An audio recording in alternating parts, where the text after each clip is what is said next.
2021년 5월 8일 토요일 큐티 가이드 시작하겠습니다. 오늘 함께 묵상할 본문 말씀은요.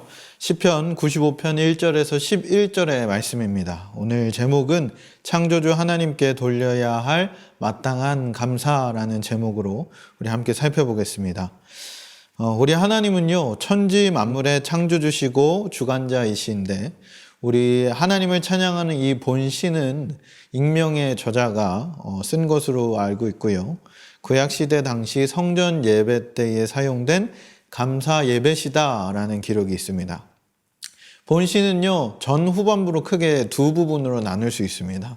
먼저 전반부는 1절에서 7절, 하나님께 대한 찬양의 초청과 하나님께 대해 찬양해야 할 이유에 대해서 이야기하고 있고요.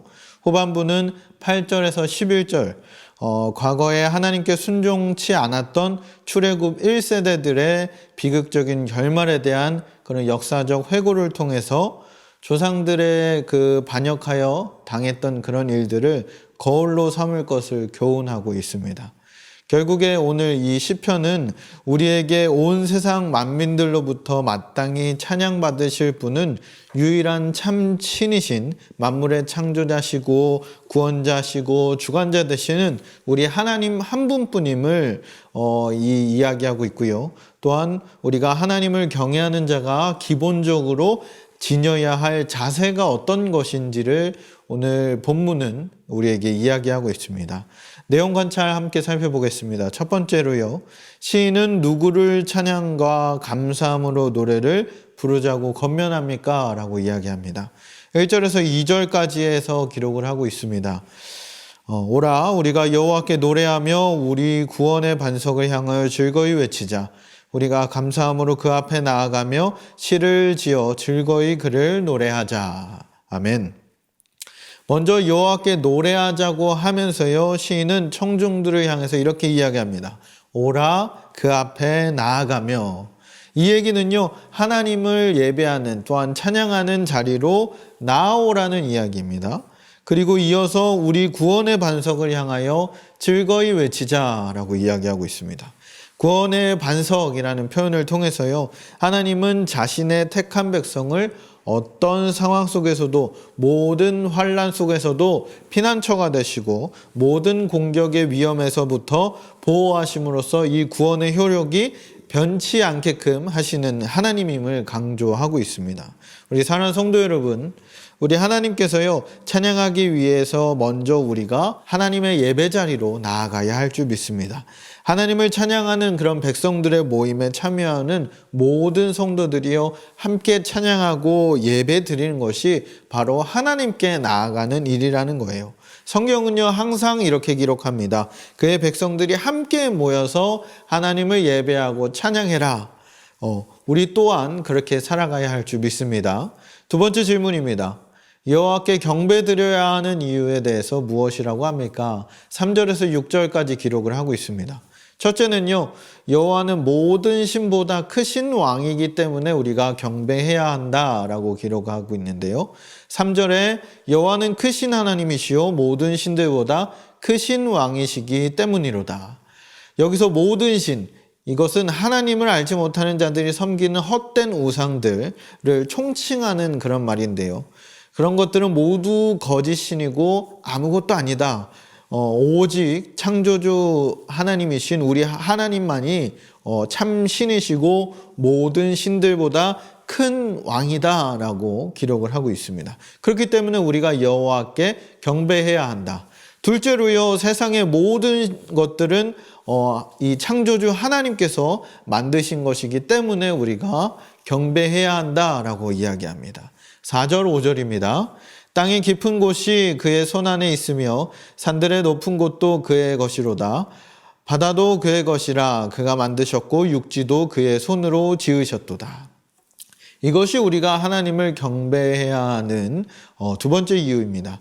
하나님이 천지 만물을 창조하신 창조주시고요, 구원자시고 주관자이심으로 우리가 마땅히 찬양하고 감사해야 한다는 거예요. 그렇기 때문에 6절에서 우리를 지으신 여호와 앞에 우리가 무릎을 꿇자라고 이야기합니다. 우리 또한 이처럼 여호와께 마땅히 나아가야 할 이유가 있음을 오늘 본문은 기록을 하고 있습니다. 세 번째 질문입니다. 이스라엘 조상들이 하나님께 저지른 악행은 무엇입니까? 아까 앞에 부분에서도 이야기를 했지만 출애굽 1세대들이 지은 악행들이 있음을 이야기하고 있는데요.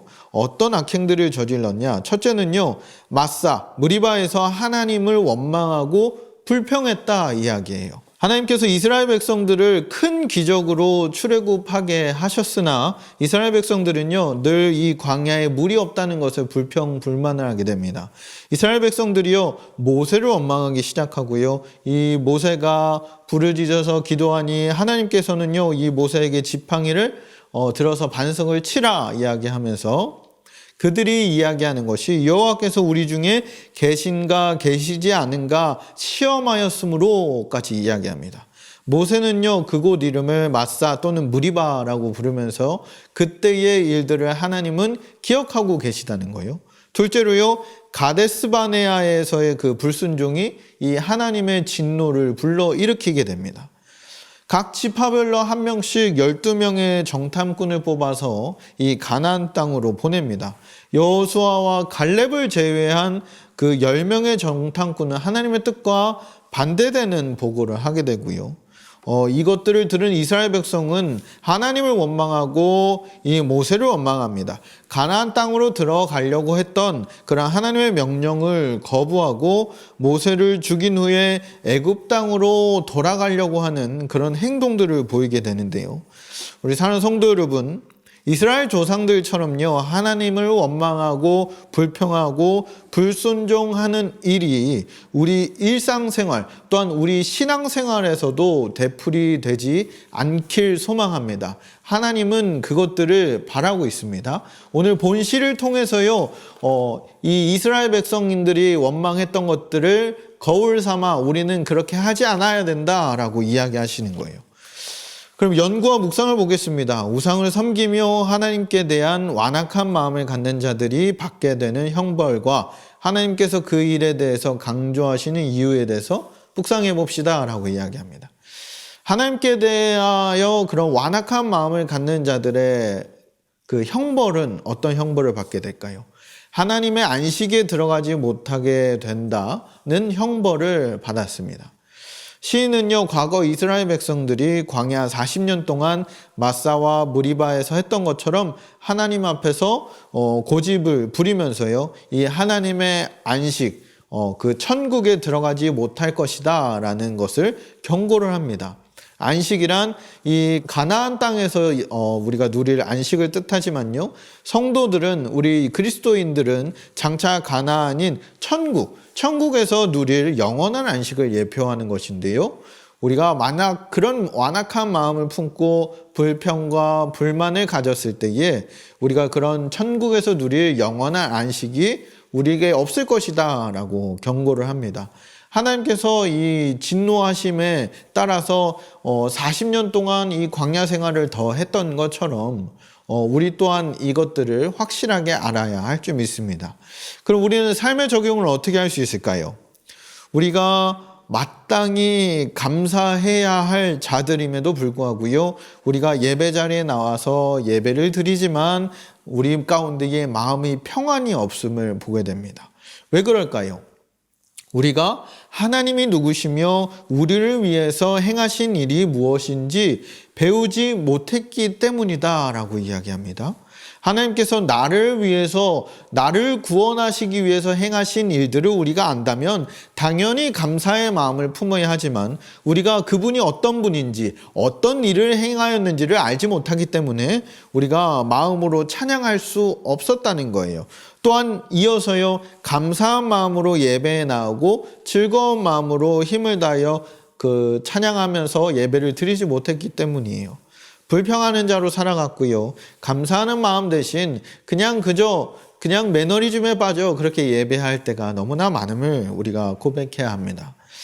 사랑하는 성도 여러분, 우리가 오늘을 살아가실 때에요, 오늘 말씀처럼 진정 우리가 하나님이 누구시며 우리를 구원하시기 위해서 행하신 일들이 무엇인지 날마다 주님을 알아가기 위해서 날마다 말씀을 묵상하고 날마다 예배 자리에 나아가기를 힘쓰는 모든 성도분들 되시길 주님의 이름으로 축복합니다. 창조자, 구원자 되신 하나님께 마땅히 올려야 할 그런 감사가 우리 가운데 가득 차고 넘치길 소망하고요.